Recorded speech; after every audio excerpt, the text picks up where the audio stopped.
Hey guys, I got a lot of exciting updates for Legacy of Pandora, our monster-taming roguelike, so stick around to see what's coming next. This is an update video, Devlog, for what's been going on in the past few weeks. We got a lot of things to cover, but the main things are that we're working on a Steam page for you guys, and that implies a thumbnail that we're going to be showing you very soon. But also, we've been doing some playtesting with users. So I'm going to be showing you the test build that we used for that and what it came with it, basically focusing on the battle systems.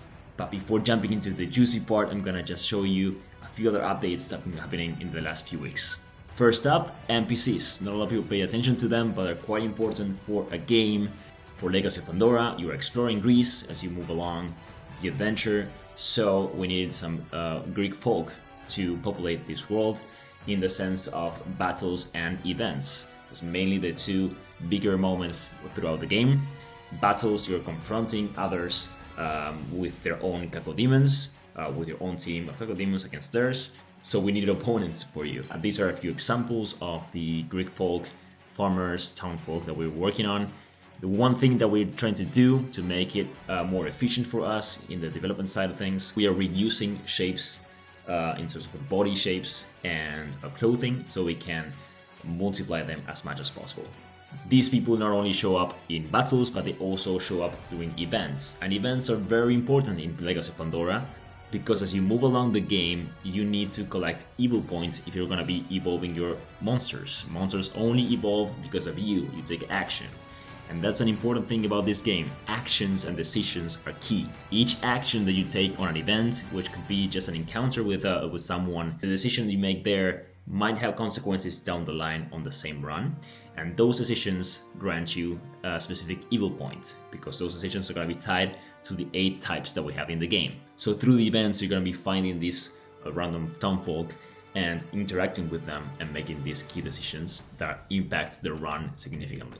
As you do, and you take these actions which are tied into one of the 8 types of evils that we have, Pyrrha herself is going to change shape. Basically, we have different poses that are inspired by these decisions. So these are a few of them: madness, violence, sorrow, hope, and so on.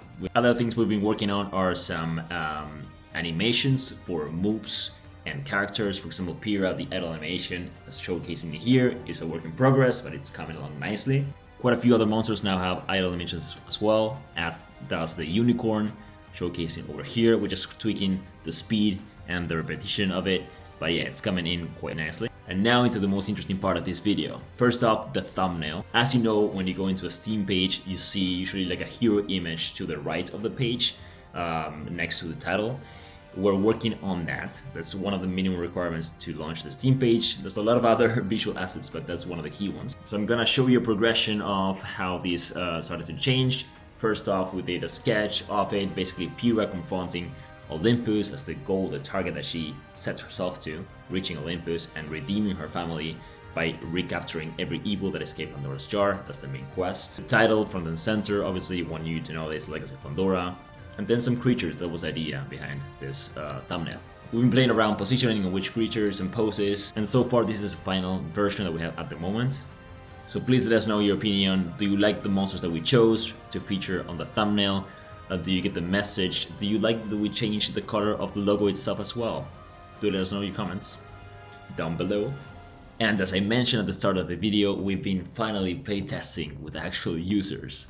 We started testing with friends to showcase the battle system, basically a very tiny build with 3 consecutive battles for them to have a feel of how you use your monsters with moves to confront an enemy, an opponent, and showcasing 2 major features within our game. First off, the evolutions. As other monster-taming games, you can evolve your creatures, as I said, with evil points. Because this was only focusing on battles, we just give you the points without really collecting them from an event. But people were able to choose what monster to evolve and into what, because every monster in this game behaves like an Eevee if you play Pokemon before. Each monster has multiple evolutions that you can pick from. So it gives you agency to define and change the shape of your team every time, on every run. And the other big feature that I wanted to test with our friends is sacrifice, the sacrifice mechanic.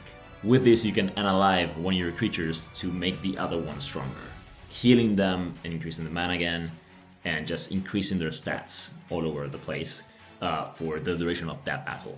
Very interesting concept to explore and be strategic about when you're fighting, and if you're looking into a battle that's looking a bit hard to get through and you might just lose a run, might as well sacrifice one of your creatures to make sure that you win the battle. As a reminder, this is all placeholder that I'm going to be showing you today. It's not final at all. UI, animations, it's a lot of placeholder stuff, but the battle system works.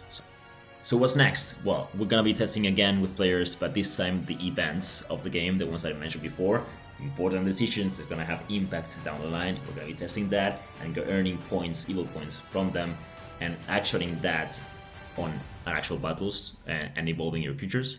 So that's the next wave of playtesting that's going to be happening in a month or so.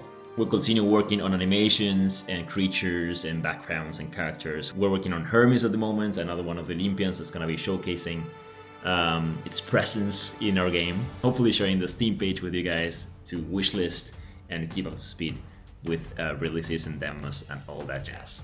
If you're excited about a Greek mythology, monster-taming roguelike, make sure to subscribe, leave a like, that helps us a lot to spread the word.